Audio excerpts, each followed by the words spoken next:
సత్యవర్ధన్ అనేటటువంటి అబ్బాయి ఇచ్చినటువంటి కంప్లైంట్ ఆధారంగా వంశీ వాళ్ళ అనుచరుల మీద కేసు పెట్టారు తెలుగుదేశం పార్టీ కార్యాలయం మీద దాడిని.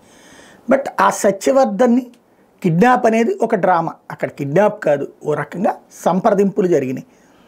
అతను ఆల్రెడీ ఇంతకుముందు ఏ 10,000కి చేశాడో 25,000కి చేశాడో ఉద్యోగం చేశాడు అక్కడ టీడీపీ కార్యాలయం. అందుకంటే ఇప్పుడు వేరే చోట చేస్తున్నాడు. తన పేరు మీద కంప్లైంట్ వచ్చిందని తనకు కూడా తెలియదు. ఆ కేసును ఎలా కొట్టేయించాలనుకున్నప్పుడు ఇక్కడ రంగా అని వంశీ వాళ్ళ అనుచరుడు కనిపెట్టాడు. ఆ సత్యవర్ధన్ అనేటటువంటి అబ్బాయి పేరుతో కంప్లైంట్ ఉంది కాబట్టి అతనితోనే మాట్లాడారు అన్నటువంటిది. ఇప్పుడు ఆ అబ్బాయిని పట్టుకొచ్చారు. మళ్ళీ 164 స్టేట్మెంట్ మొన్న అబ్బాయి ఇచ్చాడు, ఏమని నాకు సంబంధం లేదు ఈ కేసుతో అని చెప్పి.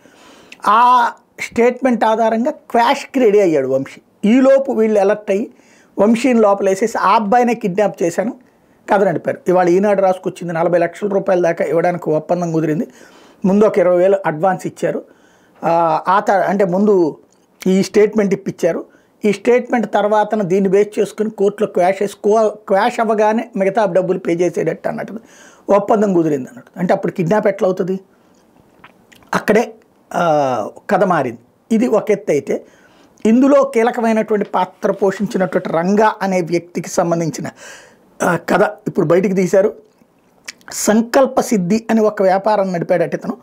గన్నవరంలో మధ్యతరగతి వ్యక్తి అయినట్టు రంగా బాగా డబ్బులు సంపాదించాడంటూ 500 కోట్ల వరకు స్కామ్ చేశాడంటూ మల్టీ లెవెల్ మార్కెటింగ్ మోసం చేశాడట. గన్నవరం నియోజకవర్గం చెందిన గుత్తా వేణుగోపాలకృష్ణ ఆయన కొడుకు కిరణ్ డైరెక్టర్గా సంకల్ప సిద్ధి ఈ కార్డ్ ఇండియా ప్రైవేట్ లిమిటెడ్ కంపెనీని బందర్ రోడ్లో ఏర్పాటు చేశారు. కొద్ది నెలల క్రితం ఏలూరు రోడ్లో అరండల్పేటకు మార్చారు.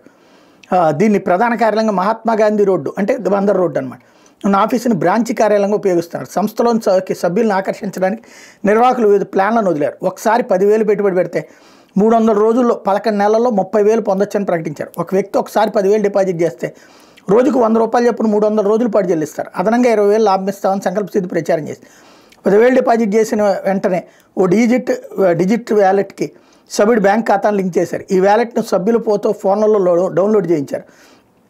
సంస్థ రోజువారీకి ఇచ్చే 100 రూపాయల నెలవు ఈ వ్యాలెట్లో కనిపిస్తుంది. ఆ మొత్తం బ్యాంక్ ఖాతాలో జమ కాకపోయినా వ్యాలెట్లో ఉన్న మొత్తం ఖాతాలో పడినట్టు చూపిస్తారు. పెరుగుతున్నటువంటి నిల్వ డిజిటల్ వ్యాలెట్లో మాత్రమే కనిపిస్తుంది. కొన్ని రోజులు గడిచాక ఈ డబ్బులు మరో ప్లాన్లో పెట్టుబడిగా పెట్టించారు. ఇట్లా మోసం చేశాడు అన్నటువంటి విషయాన్ని హైలైట్ చేశారు. ఇక్కడ లోకేష్ చాలా తెలివైనటువంటి వాడారు. ఇంతవరకు అది వంశీ మీద ప్రతీకారం అన్నటువంటి ప్రచారం పోనీయకుండా దళిత యువకుడిని కిడ్నాప్ చేసినందుకే కేసు అన్నటువంటి పదాన్ని వాడారు.